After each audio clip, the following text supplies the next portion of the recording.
And good evening, everyone. Hopefully you can hear us and see us all right. My name is Brian Thompson. I am the Programs Manager for CanDo Multiple Sclerosis.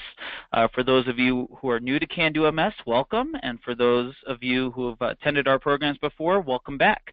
We're very excited that you can join us for this evening for a very important and timely topic, which is cognition research and practical strategies. We'll take a sort of a year-end look of where the research on cognition in MS is at, as well as some practical everyday tips to help you evaluate and manage some of your cognitive issues with MS. CanDo MS, for those of you who are new, is a nonprofit that's been around for over 30 years. We deliver health and wellness education programs on exercise, nutrition, and symptom management that motivate change and help families with MS thrive. Please visit the CanDo MS website, mscando.org, to learn more about CanDo MS's online and nationwide in-person programs. We are excited to partner with the National MS Society and the MS Society of Canada to bring you 17 webinars in 2017. The mission of the National MS Society is to help people affected by MS live their best lives as they stop MS in its track, restore what has been lost, and end MS forever. You can explore the Society's programs, services, and connection opportunities at nationalmssociety.org. We certainly encourage you to be part of our discussion here this evening. On the right side of your screen, you should see a rectangle with a question box in it. You can submit your questions there, and we'll save about 15 minutes at the end of the program to answer as many questions as possible. If we don't get to your questions, I will tell you about some other opportunities to get your questions answered by our MS Care experts. You'll also see a handouts bar that will have two articles, one written by tonight's presenters and one written by other CanDo MS programs consultants on cognitive issues. If you're having difficulties logging in or calling in, please call the GoToWebinar support line at 877-582-7011. Finally, tonight's presentation is being recorded, so all phone lines have been muted. You will be emailed immediately afterwards with PDF copies of the slides, and tonight's presentation will be archived on the CanDo MS website, so you'll be able to access it afterwards as a resource. At this point, I am honored to introduce our two presenters tonight. First, we have Abbey Hughes, who is a clinical psychologist that focuses on cognitive dysfunction for individuals with MS. After earning her PhD in clinical psychology from the University of Kansas, she completed fellowships at VA medical centers in Chicago and Seattle, as well as at the University of Washington School of Medicine. Currently, Abbey is an assistant professor at the Johns Hopkins University School of Medicine. Pam Miller is a speech-language pathologist and MS certified specialist who has served people with MS for more than 20 years. In addition to her extensive clinical experience at the Rocky Mountain MS Center and the Denver Veterans Administration Hospital, Pam has served as president of the Consortium of MS Centers, written several articles for the International Journal of MS Care, and impacted the lives of hundreds of people living with MS as a CanDo MS programs consultant. And with that, I will turn things over to Abbey and Pam. Good evening, and thank you so much for having me here. I'm so pleased to talk to you this evening, and here with Pam Miller. We wanted to start with a couple audience poll questions just to get some thinking generated and perhaps give us some direction in the discussion this evening. For your first question, I'd like you to look at the box on your screen that just popped up. As a person living with MS, do you experience problems in your thinking or cognition? And just to get a sense of how many in the audience are experiencing those kinds of issues, go ahead and select yes meaning always, yes meaning frequently, yes occasionally, no rarely, or no never. We'll give you a couple minutes or a couple of seconds to respond, and then we'll have some results for the group.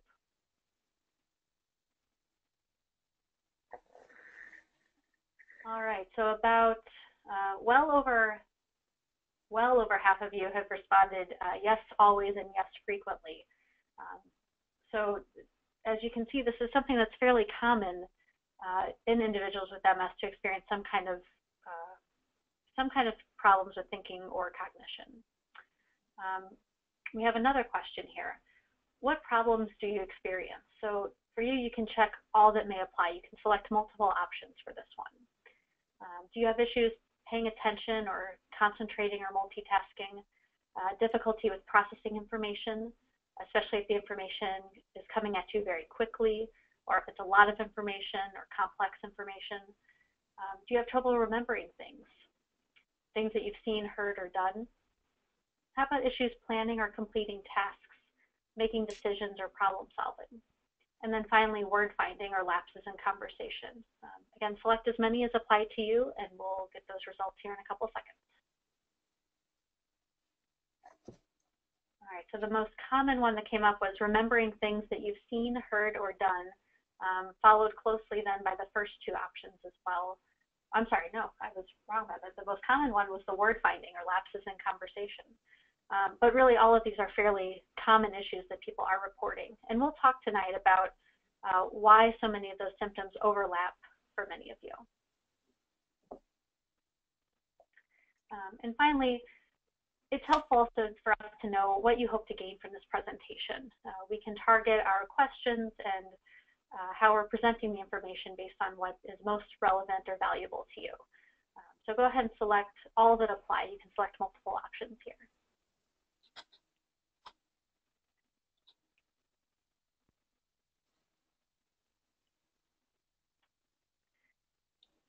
All right, so again, the majority of you are wanting to learn what may be available for helping with cognitive difficulties and learning more about the latest research in cognitive rehab. We'll be touching on each of these topics tonight, so hopefully all of those areas are of interest to you, and it looks like they are for the majority of the group. I'd like to give a brief program overview. We'll start with summarizing some general information about what is cognition, how is the brain involved, and how does MS affect cognition and the brain. We'll go over some of the most common cognitive difficulties that individuals with MS experience. We'll talk about how cognition is assessed in the medical setting and who you would typically see for that kind of cognitive assessment. Importantly, what is cognitive rehabilitation, and we'll talk about some strategies that may be most helpful. If we have some time toward the end, I'll give a case example of Sandra, not her real name, and how the rehab team can be helpful in helping someone manage their cognitive difficulties. And then finally, a take-home message of what can you do starting tonight or starting tomorrow, things that you can do to improve your cognitive functioning. So let's go through some true-false questions here. We'll just read them out loud or silently to yourself and think about whether you think these are true or false. Cognitive difficulties only affect people with progressive forms of MS. Think about if that's true or false. If cognitive difficulties and physical difficulties go hand in hand. So if you have physical difficulties, do you necessarily have cognitive difficulties and vice versa? Think about if cognitive difficulties, if they interfere with your employment, social functioning, emotions, or overall quality of life. Is that true or false? And then once someone with MS experiences cognitive difficulties, there's nothing they can do to improve their situation. Think about whether that may be true or false.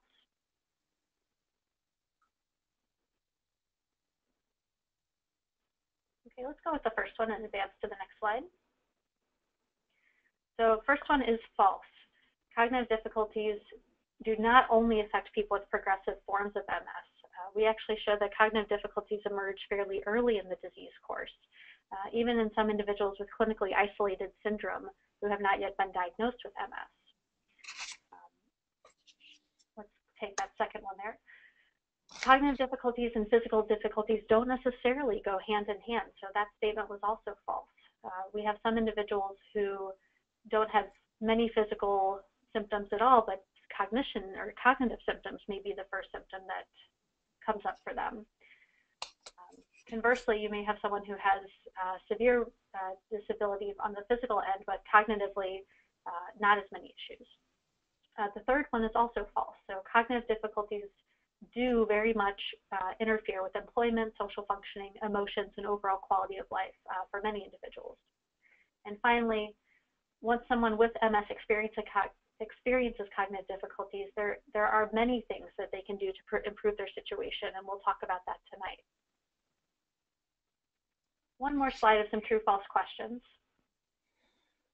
There are specific techniques you can learn to help manage cognitive dysfunction. Cognitive rehabilitation treatment should be individualized to meet your specific needs. And maintaining overall health and wellness is one of the best ways you can work to reduce your risk for cognitive decline. All three of these are absolutely true. So that's what we want to highlight tonight, are what are some things that you can do to help your cognition. So I want to speak a little bit about cognition, the brain, and MS. What you see here is a fancy MRI or a fancy image that's developed to show all of the different connections in our brain. Our brain is composed of millions of neurons that connect in different ways, and the colors in this image show the direction that various signals are traveling. So the blue, for example, any part of the brain that is labeled blue shows communication that's happening in one particular direction. So you can see that there's distant areas of the brain that are all connected with signals traveling all different ways. And when MS is affected, we know that MS is a demyelinating disorder. So MS affects the myelin sheath of the neurons of the brain, and it disrupts this kind of communication. On the next slide, we see that our brains and our neurons are very much like an electrical cord. And with the myelin sheath, it's like that insulated covering that goes between the plug and the outlet. When you see the myelin, the insulated covering, that's like the myelin of your neuron. And in MS, the lesions affect that protective covering. And if you can imagine, if you strip a wire of its protective covering, what might happen? Again, this is just a more, another schematic of what a neuron may look like, but it looks somewhat like that electrical cord, with the myelin sheath being the yellow covering between the cell of the body and the end of the body. So when MS occurs, we see these plaques occurring in the brain that then disrupt that communication. So imagine all of those colors and the signals traveling from one end of the brain to the other. When these plaques occur and that myelin sheath becomes stripped from the neuron or damaged, then that results in some communication errors. What we also see then is over time, there can be some neurodegeneration of the brain. So it's not just the myelin sheath that's affected, it can be the whole neuron itself. And as you look at these three pictures of the brain going from left to right, you see that that center area that's black gets a little bit larger. And that's showing that there's tissue loss within the brain. So those ventricles or those areas of the cerebral spinal fluid are getting bigger because the matter of the brain is actually shrinking. Both of those are important for understanding cognition and MS. So what can go wrong when we strip the myelin sheath, when we strip that protective covering of the neurons, and when there's that neurodegeneration or there's that cell death in the brain? We can see that things take a little bit longer. If you've ever seen that hourglass icon on your computer, things are taking a little bit longer to process. The signal can get distorted. So it may not be totally lost, but the signal may not reach its intended destination. And then finally, there is the potential for the signal to get lost. All three of those things can happen when you have demyelination and neurodegeneration in the brain. Now, this can result in some common cognitive difficulties. Each of these is a different, what we call a cognitive domain, or a type of thinking, or a type of process that the brain is capable of doing. We know that the most common cognitive issue experienced by people with MS is a decrease in processing speed. So this is how quickly your brain can process information. But there's also issues with things like attention, which you know what attention is, working memory, and working memory is what we call that short-term memory, where if someone tells you something like a phone number and you have to hold it in your brain for a few seconds before you can write it down, that's our short-term memory. It can also affect our learning, so acquiring new information, our memory in terms of long-term memory. Usually when we talk about memory, this is the type of memory we're talking about. It's storing information so that we can later access it. It affects executive functioning, so our ability to plan and organize information. And then finally, it can also affect what's called metacognition, which is thinking about thinking. So it's this higher order, higher level of thinking. We can think of these cognitive difficulties as being a pyramid of sorts, where processing speed is sort of at the bottom of that pyramid. It comprises our basic mental operations. And then as we go up the pyramid, things get more advanced. If we have an issue with something on the lower end of the pyramid, it's going to trickle up, so to speak, and affect the higher levels of the pyramid as well. So if you have problems with, for example, attention and focus, or your sensory issues, that's also going to then affect your attention at that next level. If you're having issues with processing speed, that's then going to affect your ability to learn or problem solve. So you can imagine how, where many of you responded to the question earlier this evening, that you may have issues with multiple domains. Well, that's because it's sort of this pyramid type of structure, beginning with typically with processing speed and basic sensory processing at the bottom.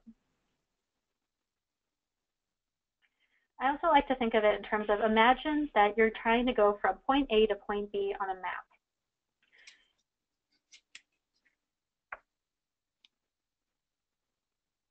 And you have a car, and let's say that your car is in impeccable shape. You just put gas in, you just changed the oil, it's a brand new car, everything's working great for the car, so you should be set in terms of being able to get from point A to point B.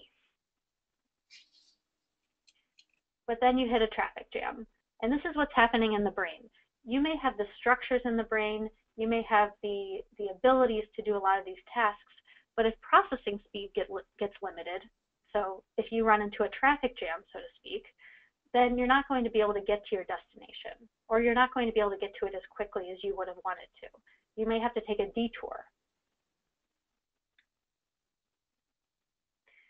And so now, in transitioning to the next topic that we'll be discussing this evening, I wanted to give you a background of why cognition is affected in MS. What's going on in the brain as far as we know in terms of what's causing some of those cognitive difficulties. And now we're going to transition to more of focusing on how do we assess cognition and what's important to take into account when we are assessing cognition. As you can see on your screen, we have this Venn diagram of these three components, the physical, the cognitive, and the emotional. Every one of us has a rich life that's filled with many different factors, our physical functioning, our cognitive functioning, our emotional functioning, and all of those can interact together. So if I'm having a bad day, I may feel more physically tired if I didn't get enough sleep the night before, or if I was really irritated by something. Our emotions can affect our physical well-being. Our physical well-being can affect our cognition. Cognition can affect both physical and emotional. So there's a lot of overlap in these symptoms. And if you throw things like stress and fatigue into the mix, that even more so complicates that picture. And so when we're assessing for cognition, it's important to work with a provider who is taking into account all of these factors and not just looking at, for example, your memory performance, or can you list these three words that I just said 5 minutes ago. It's more than just assessing basic cognition or basic memory. It's really taking a comprehensive look at all of the factors that might be influencing someone's cognition. Yeah, so let's go to the next polling question.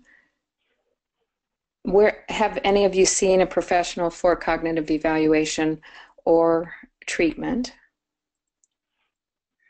Which of those? Select one or any of those that you've seen, if more than one, so we can get an idea of which professionals you've been able to get help from.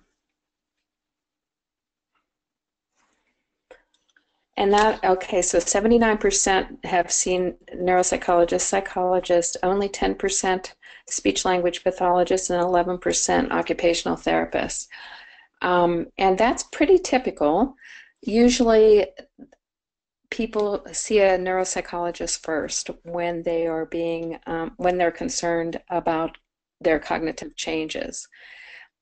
So who do you turn to for help? Oftentimes when assessing cognition, the first people to turn to are yourselves and your care partners, because then you can have a realistic look at what is actually going on.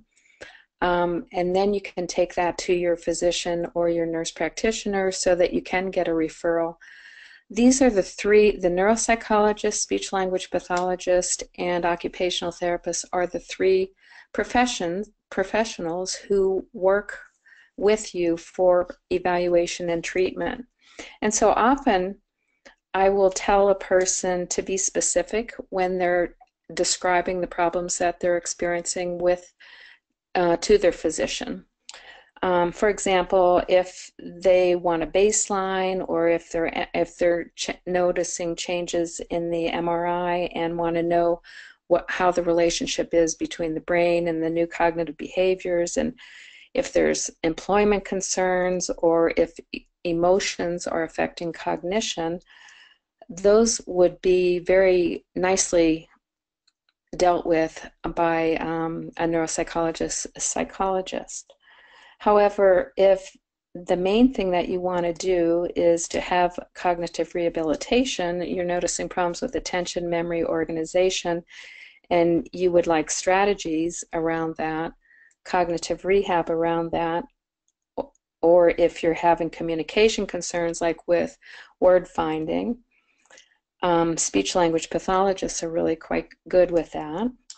And occupational therapists, if you're noticing that the cognitive changes are really affecting how you are performing the tasks in your everyday life, like cooking, driving, work, an occupational therapist is really quite good in those areas. And sometimes it's good to see all three, depending. If you could go to the next slide. So what can you expect from a cognitive evaluation?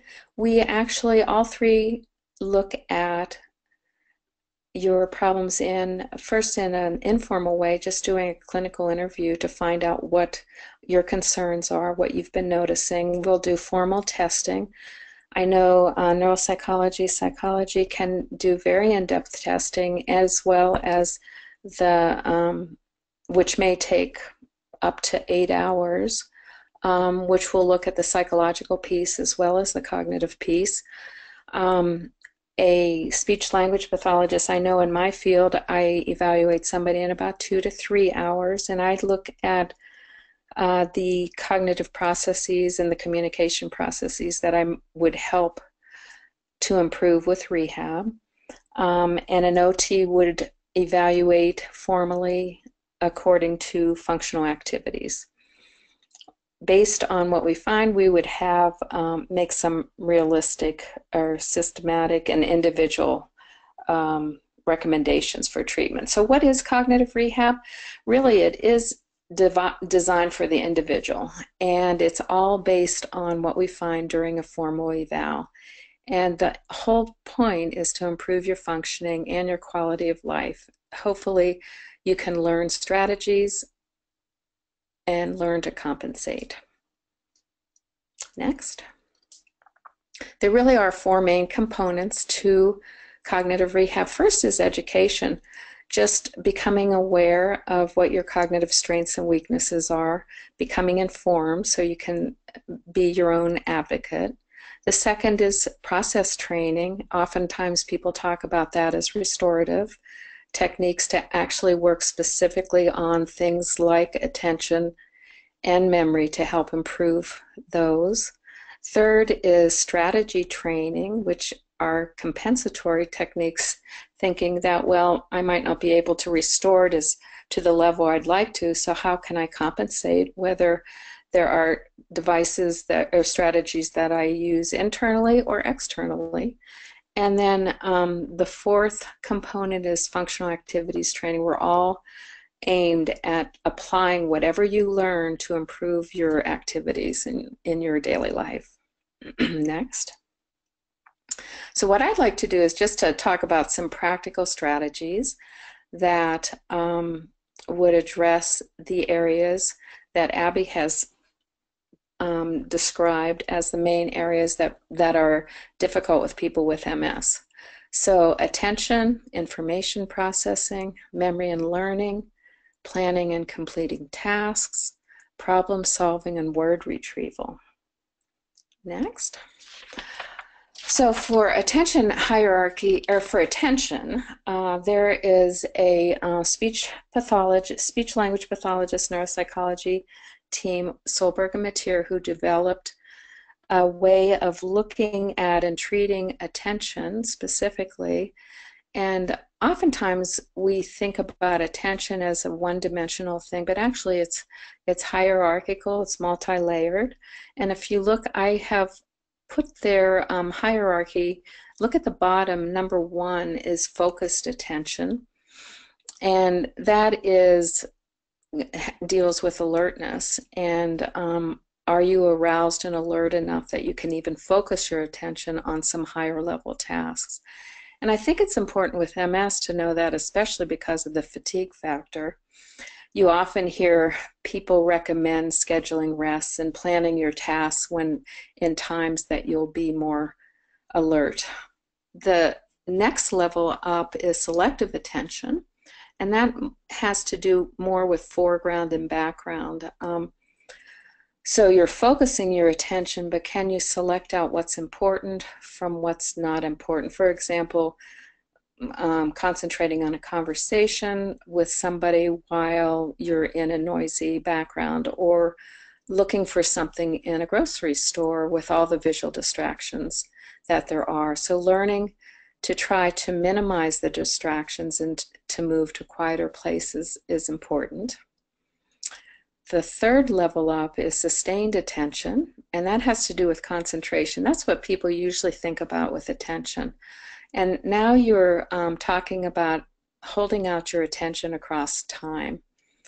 And so I always tell somebody or people to know what your time limits are and try to stay within them. You're focusing, you're selecting out what's important, and now you're staying within what time works for you. The fourth level is alternated attention, and that's switching. Many people say, if you switch my attention from one thing to another, I've lost the first thing. So some strategies are to, whenever possible, to try to complete the task before moving on, or to learn to signal the person who's trying to switch you to wait, or if that's not possible, which oftentimes it's not, you leave a cue for yourself to pick up on when you come back to it. And the highest level is divided attention, and that's what a lot of people can talk about as multitasking. And I often tell people, whenever possible, to try to avoid that highest level. That's kind of like the icing on top of the cake for attention. Try to do one thing at a time whenever possible. Try to back yourself down the hierarchy from 5 to 4 to 3. Select out one thing to sustain your attention on that. Go up to 4, alternate, switch to the next thing, then down to 3 again. So try to work that hierarchy in your favor. Next. So the next is information processing, and that's what we often refer to as regulation of input. I talk to people about listeners' rights and responsibilities. As a listener, it's important for you to become aware of what's going on, what's the problem, and it's your responsibility to tell others what you need. So for example, in the left column, if you're becoming aware of, is it too fast, of course you would tell the person to go slower, please. Too much, say a little at a time. Too complex, please use different words. Too long, let's break it down. Too noisy, let's move to a quieter room. I'm feeling overloaded, let's take a break. So becoming comfortable and asking for what you need is very important, and sometimes that's a big step for people. Next. Memory and learning strategies. Now there's a lot of internal and external strategies that you can do, and these are a combination of both restorative and compensatory strategies. I say do whatever combination of things works best for you. Some of the internal strategies are consolidate and reorganize information. Say that you're getting a lot, somebody's talking to you and saying a whole lot of information, or you're reading a very long document. Try to find the key words, reorganize it for yourself, make notes in your mentally or on the side in the margin. If somebody's speaking, you might want to repeat back what they're saying to verify the accuracy. Spaced rehearsal is your ability to learn something, repeat it to yourself immediately, let a space of time go by, maybe a few minutes, repeat it again, is it still there? Let a larger space of time go by, maybe 10 minutes, is it still there? So gradually rehearsing this new information over increasingly longer periods of time. Creating mental pictures, that's very powerful for many people. Transposing what you hear and into something visual, what you can see. The other thing is to try to activate more of your brain in the new learning. So not only to hear what somebody's saying, but maybe to see it, to say it back to them, to write it down, and to do it. So see it, say it, hear it, write it, do it is very powerful. Building associations or stories around new information, making things personal. If you're reading something or listening to something long, trying to use the WH question, who is it about, what were they doing, when do they want me to do it, where should we go, and why, who, what, when, where, why. Some of the external strategies are just to organize and simplify your environment, which can then organize and simplify things that you process within your mind. Many people use planners and checklists, the paper, pencil, and pill organizers, but more often people are going into all of the electronic devices that are available to help ourselves out. Texting, emailing yourself. I love how they have calendars and alarms and recorders, and many people, I often will recommend to use a recorder button on the smartphone when you go to the doctors, because there's a lot of information that is often told but not retained till later, retained for later. Or if you're meeting a new person, being sure to put it in your contacts, asking, is it okay if I take a picture? And there's a lot of apps out there now for directions, for parking, for Find My Car, for grocery listing and pickup, for medication reminders. So know that there are many apps out there available. Next. Next slide. Yeah.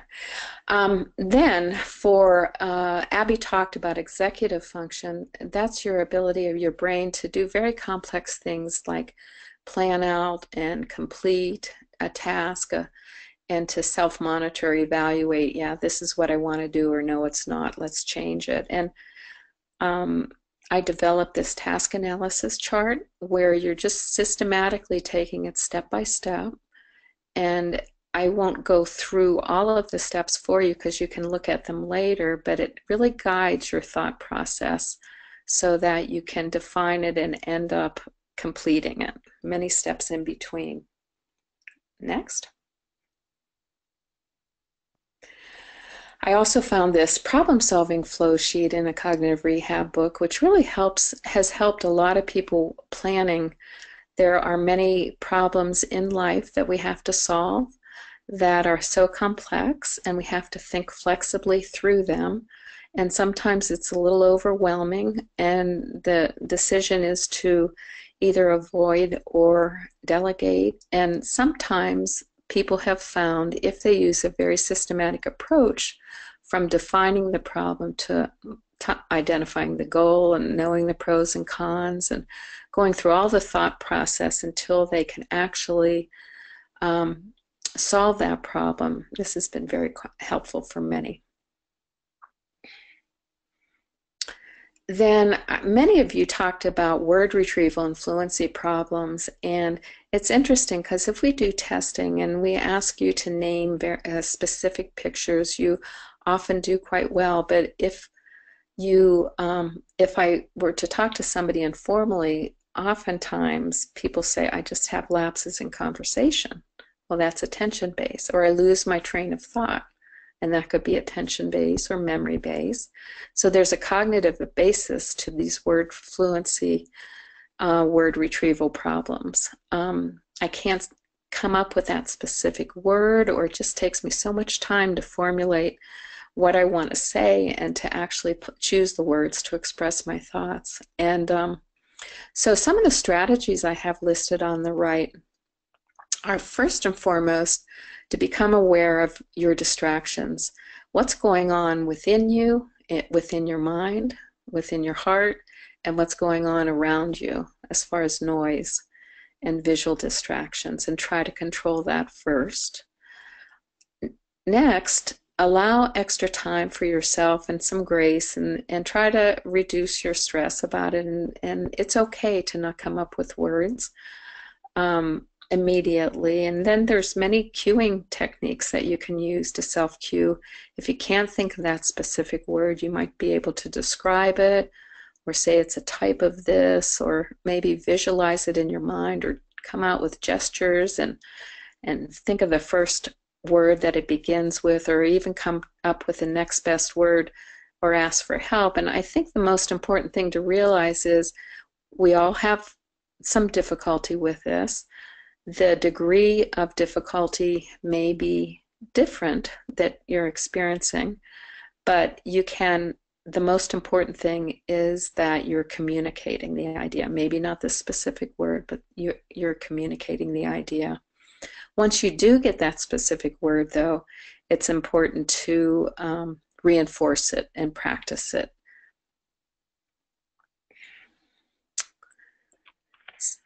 Okay, so in the spirit of starting to practice what we preach, we just presented a lot of information. You might just take a couple seconds to just take a deep breath, maybe divert your eyes from the computer. We're shifting gears a little bit and talking next about some of the research findings with regard to cognitive rehabilitation. And before we do that, it may just be helpful to give yourself a little break here. As you're digesting some of this information, there's many strategies that were provided, and some of them may work well for you, some may work better for others. It really goes back to that individualized treatment plan that you would create with the psychologist, with the speech therapist, with the occupational therapist, to tailor what your individual needs are so that you can practice those things. When you'll be getting a copy of the slides later this evening, that's also something you can go back and save and create a list for yourself so that you can turn to this later when you think of, what were those 30 things that they said I could do? You don't need to memorize all of it. It's something that we ourselves have to keep our own list to remind ourselves. It's a big toolkit, and you may have 1 tool or 2 tools or 10 tools that work specifically for you. Okay, so now as we transition, I want to talk a little bit about an article that just came out this fall, actually, that is a systematic review of the literature on published studies looking at cognitive rehabilitation and MS. It's a very exciting article by Goverover and colleagues, and the reason that I'm so excited about it is that you'll notice from the title it says an updated review of the literature from 2007 to 2016.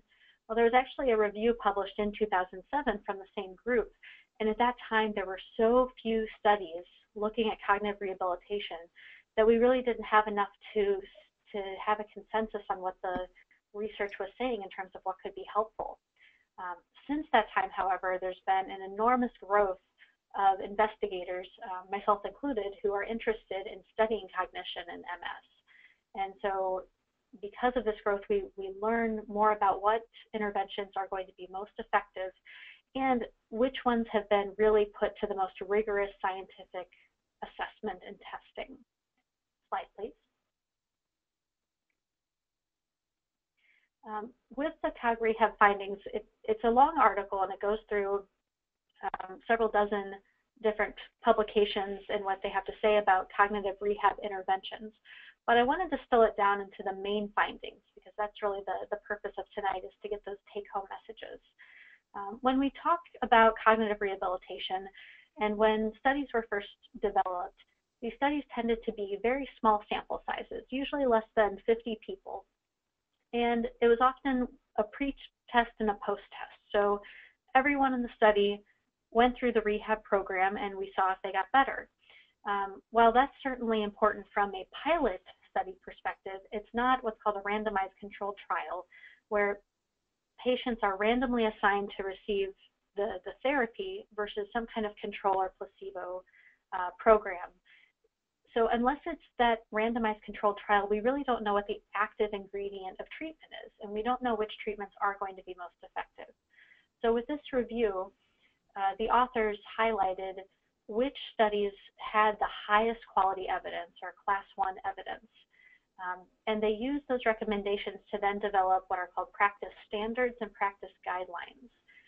Practice standards tend to be when you have enough evidence to really support a specific therapy. And practice guidelines come out of what could be helpful or could be recommended, but still need some additional investigation. So maybe there's one very promising, solid, randomized controlled trial, but we really need 2 or more to be more confident in those findings. And so the 3 techniques, or the 3 programs that were really highlighted in this review, one was called the Modified Story Memory Technique, or the MSMT. This has been investigated now for over a decade in different MS populations, and it's shown to be a highly effective technique. This is a behavioral technique, meaning that if you were to go through this kind of therapy, you wouldn't be getting a drug, you wouldn't be taking any kind of supplement, you would be learning strategies to help improve your memory. And specifically, this modified story memory technique teaches us to use information that's coming to us and develop a story around it, or creating what's called context. So imagine, trying to remember a list of words that none of the words are related, versus trying to remember a list of words where the words are grouped based on certain categories, like fruits or vegetables or rooms of a house, something like that. So the modified story memory technique it's been investigated in multiple studies, and it's based on this review has been recommended as the one practice standard intervention. So this is one that has the highest evidence. The other 2, attention processing training and rehab calm, those are 2 separate programs. Each of these may be available in different parts of the country. It would be something that you could ask your physician or ask your speech therapist about to see if they've had training in using some of these techniques. Or you can also potentially reach out to the investigators who develop them and see what resources may be closer to your area. So those are the ones that have the highest evidence. And again, because this is such a growing area, we hope in the next 10 years we'll learn even more strategies that can be this class 1 evidence and support the COG rehab from that perspective. All right. So I wanted to give an example of a patient who is very typical, or maybe not uncommon in terms of patients that we see here in the MS Center. And you may find that you have certain commonalities with this example, or you may have differences, but it's important to highlight that everyone's experience with MS is a little bit different in terms of your disease course and other symptoms. But at the same time, I want to highlight how this individual went through their treatment and evaluation process with us, and then what those recommendations were for the individual.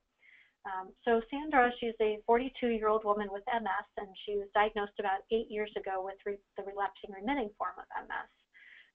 She works full-time as a regional manager, married with 2 daughters, and 2 years ago she had a relapse that limited her ability to use her right leg.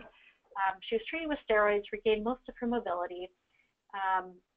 She changed her disease-modifying therapy, and she's had no relapses since. Okay, so from a disease perspective, she's fairly stable. Slide.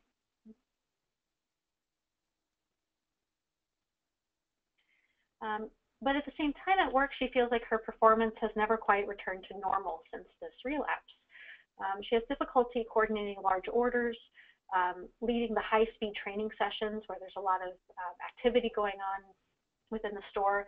And after 4 p.m., she pretty much crashes. She really has significant fatigue. She's feeling the pressures building up, and she's now worried about being able to keep her job and provide for her family. So she was referred to a rehabilitation psychologist or a neuropsychologist. So I'm a rehabilitation psychologist in the sense that I'm a psychologist working in a rehabilitation department. So I work with your other rehab therapists, speech, occupational, physical therapy, etc. And we wanted to assess her cognitive functioning, emotional functioning, and what is her family or social situation that may be helping her or maybe exacerbating some of her issues. And importantly, to make recommendations is the ultimate goal. So Sandra completed an evaluation, and her results showed that she had some slowed processing speed compared to women of her age and education level. One of you wrote in a question about how do you know if you do a cognitive evaluation, how do you compare that to your pre-morbid or your pre-MS level if you never had a previous evaluation? So to answer that, we do have some measures actually that can tell us how someone may have been functioning before MS. They can be some more crude or estimated measures that we use, but we can get a general sense of what someone's abilities were prior to MS and then compare that with their current level of functioning. So for Sandra, with her diminished processing speed, it limited how much information she could learn in a single sitting. And it also limited how quickly she could speak or find words. So her main concern was thinking that she was having word finding difficulties or worried that she was having memory issues. But really, for the things she did learn, she was able to recall them weeks later. So it wasn't so much of a memory issue, it was more of this processing speed issue where the information just wasn't being processed as quickly as she wanted it to be or needed it to be. She also had great problem-solving skills, so that those higher order or executive function skills, they tend to be less affected in MS. They can be, but it's usually not the presenting problem. And that was the case for Sandra. Her results also show that she was very stressed, and she's had trouble falling asleep because she was often laying in bed worrying about work or worrying about her children or worrying about finances. And so she wasn't getting good quality sleep. She was also waking up frequently to use the bathroom, and her muscle spasms were making it difficult for her to fall back asleep when she did get up to use the restroom. She also had some blurred vision, especially at night when she was driving home from work. And she's reported some loss of interest in her activities that she used to enjoy. So in terms of recommendations, we can see a lot of ways that we could potentially help Sandra. One, we recommended that she work with a speech-language pathologist for cognitive rehabilitation. So this gets at really the main focus of tonight's talk, is helping her learn strategies for coping with the slowed processing speed and enhancing learning. So are there ways that she can function in this, in her employment setting where it doesn't have to be fast-paced all the time? She can take breaks and pace herself and limit the amount of information that's coming at her at a given point. She also worked with a rehabilitation psychologist to improve her sleep and her mood. So we have a lot of evidence-based therapies that are fairly brief, anywhere from 8 to 12 sessions, that can really help people better manage their sleep and improve their mood. And that in turn has positive effects on cognitive functioning. And then importantly, we also want to rule out any other symptoms of MS that may be kind of indirectly affecting cognition. So she was having some urinary frequency issues at night that were disrupting her sleep and then making her tired during the day. We referred her to a urologist to address some of the urinary and nocturnal urinary issues. We also referred to a sleep medicine specialist to rule out sleep disorders. We know that conditions like sleep apnea are very common in people with MS, and that can also be a contributing factor to fatigue. And an ophthalmologist for a thorough vision workup. We worked with Sandra to place some workplace accommodations, as I said before, with frequent breaks and shorter meetings. And after 6 months, we did see that she had some improvements in her learning efficiency, significant improvements in mood and sleep. Basically, each specialist she saw had a different positive impact on her functioning that together improved her cognitive functioning. She also became more involved in her social activities and reported overall higher quality of life because each of these needs were being addressed.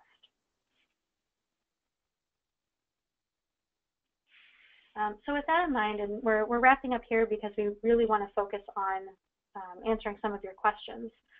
What else can you do in terms of helping with your cognition? Well, we've talked a lot about overall health and wellness.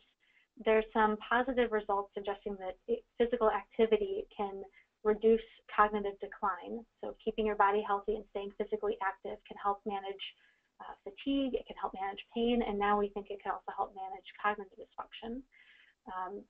And then from the other things that you can see on the slide here, these are just overall positive health behaviors that you can engage in. And then finally, I'll turn it to Pam in terms of engaging with family and coworkers as another way of helping to support yourself. Yeah, I think it's very important to have engagement of family, friends, and coworkers in that. You can go back to that slide in that just so that you know that you don't have to do it alone. And it's better, I often invite care partners to my sessions. When you are experiencing a problem, it's not usually recommended to talk about the problem or to talk about it at the time of the problem, but oftentimes if it's between or before or after what you're noticing, it's a good thing. So for significant others, if you are on the line, I think for you to be able to speak openly but gently about what you see, and to ask the person, what can I do to make it better? Now, a speech-language pathologist will help provide strategies for that, how to communicate better, how to provide the cueing and support necessary. If you're the person with MS, you'll notice that you're going to start to become an advocate for yourself and a teacher for others around you of what you're experiencing and what you need. And at work, for example, asking to get things down in writing or to email me later, or there's many strategies that you can use at work as well. But now we can go to the next slide, which is when to ask for help. And I think we've been both talking about that.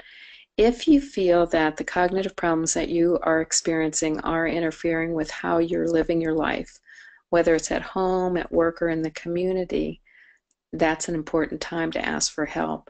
And some of the examples that you might experience or can describe to your doctor or to your care partner or whatever is that I'm having trouble remembering and completing what I want to do at home or at work well. I'm having difficulty keeping up or keeping focused in conversations or on the tasks that I want to accomplish. I'm having trouble solving problems or making decisions. Those are just some concrete examples you might describe to somebody. But most importantly, if you're concerned that your safety or independence or the quality of your life are compromised due to cognitive problems, that's an important time to ask for help. Next. And then the question is, well, how do I get help? And I saw that a lot of you wanted to know that. And just like I said, speak openly with your care partner, make an appointment with your referring physician, describe the problems you're noticing specifically, and then ask for the cognitive evaluation and treatment order, keeping in mind there are 3 professionals who work on that depending upon your specific needs, what the availability in your community are, and their MS expertise will help you identify where you need to, whom you need to ask for. The majority of you have been seen by neuropsychologists, psychologists, like 80-some%, whereas only 10% plus% have been seen by speech language pathologists and occupational therapists. And I want to encourage you to go beyond an evaluation and to advocate for yourself, saying, okay, I see these problems, but now I need to get some practical help, some cognitive rehab around them, whether it's speech or OT. To find somebody in your area depends. I mean, sometimes you are in a large city and there's actually MS care rehab teams, more often than not, who have speech, OT, psychology all together. More often than not, there aren't those situations with MS expertise in a team approach available. The National MS Society often will know who is an expert in those fields in your area. They can be asked. If a person has, for a cognitive rehab therapist, if there's no one in your area who works with MS really, but if they have experience with working with on a team with brain injury, much of what we have done with cognitive rehab started with people that we worked with who had brain injury, and we have modified it and adapted it to the specific needs of those with MS. So I hope these things are helpful. And now I guess we're going to go to questions and answers. All right. Thank you so much, Abby and Pam, for that great information, and hopefully everyone got some new facts and some new strategies and some new opportunities to go to your healthcare team and your psychologist and speech-language pathologist to implement some of these strategies. We do have time for a few questions, and again, we're going to try to get to as many as we can. If we don't get to your question, I will provide an opportunity for you to submit a question to our Ask the CanDo team at the end of the program. By far, the most common question we receive for folks is how to differentiate cognitive symptoms with MS and sort of the typical symptoms with aging, and some of the cognitive issues that go with that. So could perhaps you speak a little bit about the differentiating what's MS and what's aging? Yeah, so that is a great question. And there's been a number of studies that have suggested that the cognitive difficulties associated with MS are almost like an advanced aging or a faster aging process, particularly with the processing speed. So we all go through our lives and we tend to slow down over time, or our thinking gets a little bit slower. But for people with MS, that happens earlier in life at an earlier age, and that slope or that rate of the decline can be a little faster. So it's really not until you get that full evaluation where your average is compared with the normative sample of other people with similar age, gender, and education, that you can determine, what is normal versus what might be more of a function of MS. There's also the question of differentiating an MS type of cognitive difficulty with some of the diseases associated with aging, such as Alzheimer's and other forms of dementia. And again, this is where having a neuropsychologist or having a formal evaluation is helpful, because there are different profiles and different ways that people perform on memory tasks versus processing speed tasks that could suggest that those problems are more or less likely due to MS or a seizure disorder or Alzheimer's type of dementia. So there are these different profiles that we go by. It's not necessarily something that you can figure out yourself. However, what you can do is take note of your symptoms.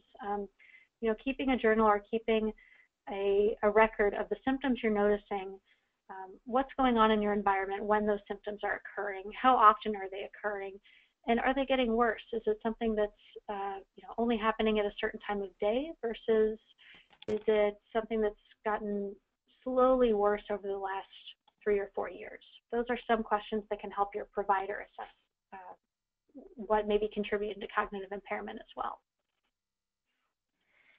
Great, thank you, Abby. Pam, you've mentioned a lot of strategies about once you recognize a problem, how to manage and adapt to that. Are there strategies that can prevent further cognitive decline? Preventing cognitive decline. I'm not sure that there's strategies for the prevention of it, but I think if you start to actively use many of the strategies, you might perform better. I mean, should problems occur in the future, you will be well armed with behaviors that you've already developed in yourself. And on that note, we got a lot of questions about, we're kind of inundated with different gimmicks and different services that say that they will improve brain function, such as luminosity and other sort of these brain game type of products. Is that something that you would recommend? Is that something that provides noticeable results, or is it more of a good, I guess, supplement to some other strategies? And Abby, you can correct me if I'm wrong, but what I have heard and read is that lumosity has been studied more with the brain injury population.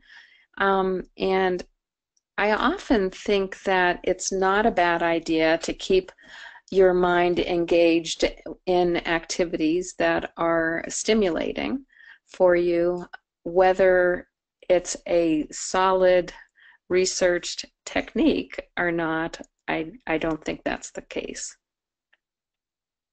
Yes, and I can add a little bit to that with regard to the lumosity and some of these other brain training programs. Most games are teaching you how to do better at the game, but they don't necessarily generalize to other tasks in your life. So by doing the brain games, you may get really advanced levels through the game of doing that particular task. These are usually working memory tasks or visual spatial memory tasks. But then when you try to apply that in your daily life, it doesn't always translate. And that's really what the lumosity group, I guess, gotten a little bit more trouble with recently, is because you will get better at the game, but you won't necessarily get better at the things that you're hoping to get better at in your daily life. And like Pam said, it's also not doing you harm in the sense of you're not going to get worse as a function of playing the games.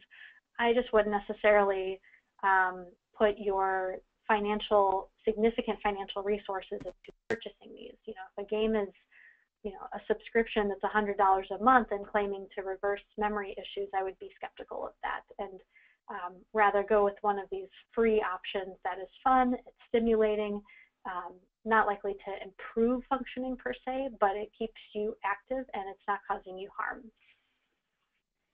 I agree, and I think the main thing that you were saying, Abby, is about the application to whatever that your specific needs might be, and that's where a therapist would come in handy to not only understand what your problem is, whether it's attention, memory, learning, whatever, and what your desire to improve in your everyday life is, and help bridge that gap. And that is a person who helps to identify that and move you toward your goal. Excellent. And on that note, we received a few questions about how can you get your healthcare team to communicate better about your cognitive issues. For example, a couple people have had a hard time getting their neurologist to communicate with the speech language of the pathologist, to communicate with the psychologist. Do you have any tips on how to get their healthcare team to communicate better with each other and really pay more attention to some of these cognitive symptoms? And that's where I was talking about how it's so important for you to become an advocate for yourself. And just by doing this program, you're helping yourself understand what to ask for and how to ask for it. I know it depends on the person. It depends on as far as a neurologist or a doctor and what they believe in. It depends on the setting, whether they are used to working with a rehab team or not, and that's where you often will have to do the work, unfortunately or fortunately, to help educate not only yourself, but the doctor. That's Absolutely. a great point. And to add to that is you can ask for a team meeting. It's not uncommon, especially in these larger medical centers. If you have providers in different departments, most of us are we have potential for communication with our electronic medical record system. You can propose, hey, I'd like to have a team meeting to discuss this. Again, being an advocate for yourself and asking for what you need. Great point. Thank you. So at CanDo MS, we talk a lot about diet and exercise contributing to overall health and wellness. So starting with diet, are either of you aware of any diets or any supplements that may contribute to cognitive health? I am not myself. How about you, Abby? I'm not. There was a trial a few years ago that looked at ginkgo biloba for memory and MS, and it was not found to be effective. Then that's one of the ones that people were really excited about, thinking it would have some promise. There is a lot of research going on now on the effects of diet and other aspects of MS management, and cognition will likely be a secondary goal or a secondary part of that investigation. But we generally don't know enough about there is no one supplement or one type of food that's going to improve cognition. But using general health principles, if you're keeping your body healthy, getting physical activity, getting good nutrition throughout the day, so that your brain has enough good fuel to work on, that's certainly not going to hurt again. And that will also be able to help you manage your fatigue, which can then help with the cognitive side of things. Mm-hmm. Great. And similarly, are you aware of any exercises, including yoga or Tai Chi, that may help with cognition issues? There was a preliminary trial looking at Tai Chi for attention, and there's been some promise not only in MS but some other populations looking at attention-based training. But as far as improving processing speed or memory, there's no such exercise program per se that would improve cognition. Again, it goes back to that general health principle that if you are maintaining good cardiovascular fitness, you're reducing your risk for other factors that could impact your cognition, like a stroke, for example. Great, thank you. We also received several questions from folks that are either applying to go back to school, but they're having concerns and fears about how their cognitive issues may affect their ability to perform, and also in an employment setting, how this cognition can affect them, and whether or not to disclose and then their disease and ask for modifications and how that may affect their career path. Any strategies on either in a school or workplace setting how to manage both the cognitive issues and sort of the fears and anxieties that go along with that? I know that I have worked with a number of people who are in college or who are in the workforce and that's when it gets very specific and individualized, where a person will bring in their specific problem, whether it's having difficulty keeping up with a lecture or writing a paper or summarizing what they read. And so there's many reading, comprehension, and recall strategies to use. There's being able to take a lot of information that they are listening to or reading and being able to organize it in a way that they can write a paper or give a speech. So, and sometimes we're practicing those types of things in therapy sessions. As far as for the workforce, sometimes it's good to know. I often will have a person bring in what their job duties are and maybe their job performance evaluations, and we try to take a look at how we can improve something specific. And there are times that a person will want job accommodations, or students will want test-taking accommodations written that can be done either by myself or a speech-language pathologist, occupational therapist, or a psychologist. Great, thank you. Abbey, we received a question, how do medications commonly used to treat symptoms affect cognition? And we could probably do a whole webinar just on that topic, but briefly, is there a relationship between some of the common MS medications and effects on cognition? It's a great question, and absolutely, this could easily be a full day webinar on the different pharmaceutical properties of medications used in MS. One, I would say, as a disclosure, I'm not a prescriber, so I do not make medication recommendations. However, in general, the disease-modifying therapies, so these are the therapies that you're taking potentially to slow your disease progression or to prevent MS relapses, those generally do not have the cognitive side effects that the person asking the question was describing. However, there are other types of medications that you may be using to help treat your MS symptoms. So sometimes there's medications for spasticity or bladder or any pain, for example. Those could potentially have cognitive side effects. And so it's important to talk to your doctor that if you do have concerns about your cognition, asking about the potential side effects of a new medication that's being added, and weighing the pros and cons of how much relief is this new medication providing in terms of your other symptom management, and weighing that with the potential costs of how much it would interfere with your cognition. It's an individualized decision with you and your provider about which symptoms you most want to address right now, and then wait and see how it turns out. If your quality of life has improved significantly because that one symptom is being addressed, then maybe the mild cognitive side effects aren't as much of a concern. In contrast, you might feel that you can live or manage the other symptom, but the cognitive side effects are much worse, and so then you may work with your provider to remove that medication. So it's a very dynamic process. Yes. Sounds very individualized, but a great question.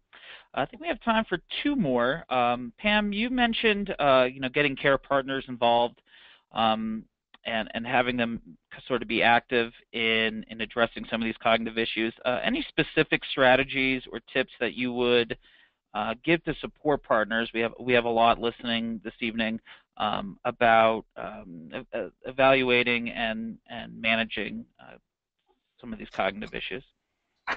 Well, probably the biggest thing is to just be open and real about it, about what you're noticing as a support partner, and but also to do it in a very gentle and positive way, because that can be very difficult too.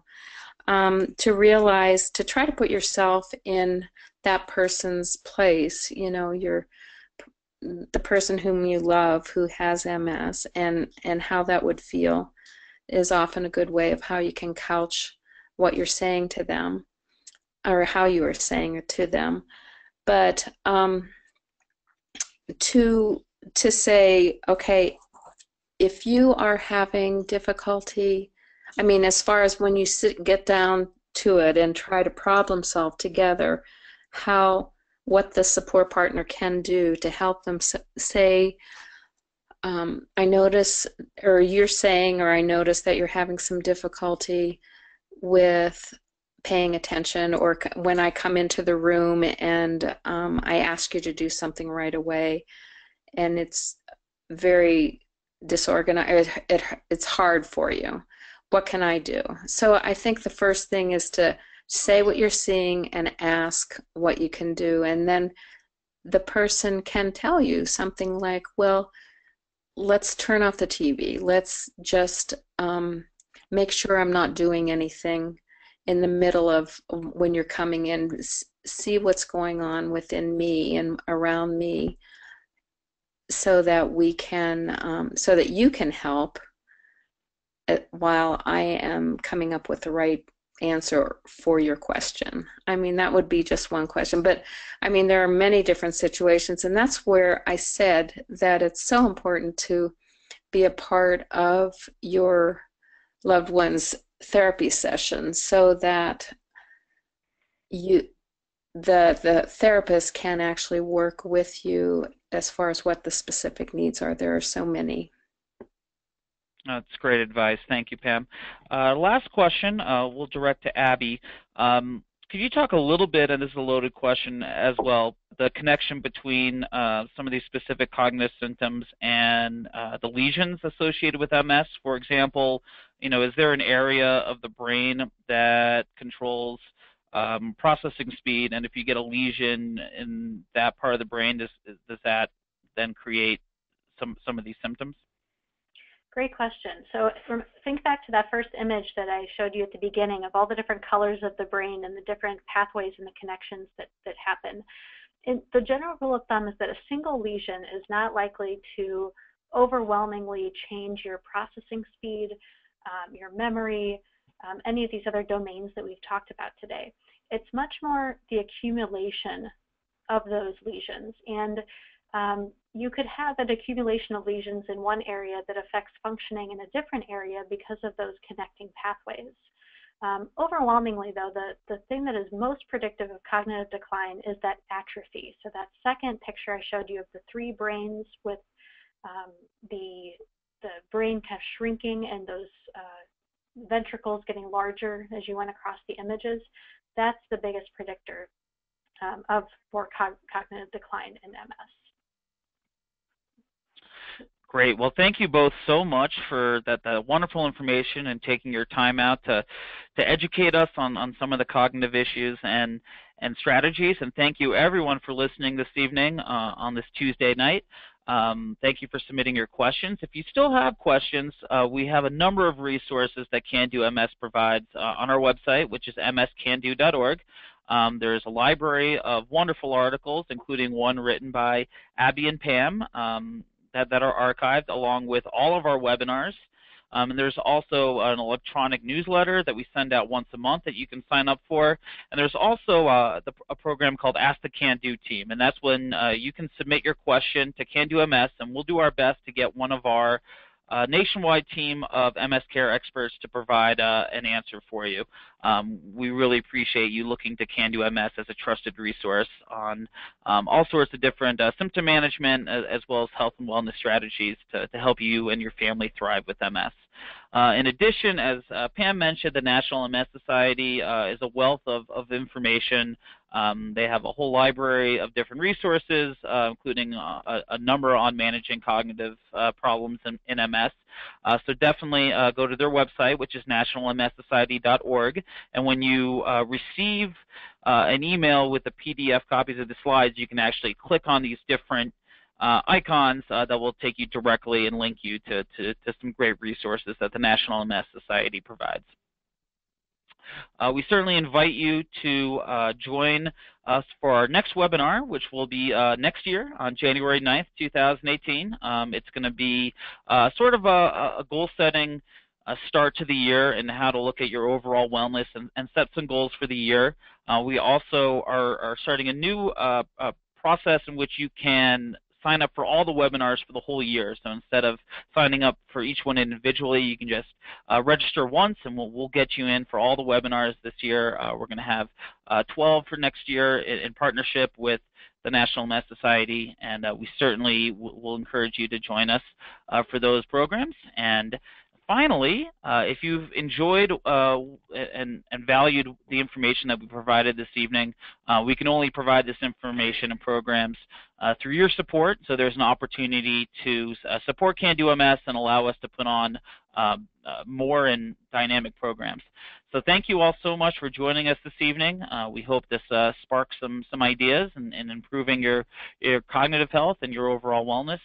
and we wish you a very blissful holiday and a Happy New Year. Thank you very much, and have a good night.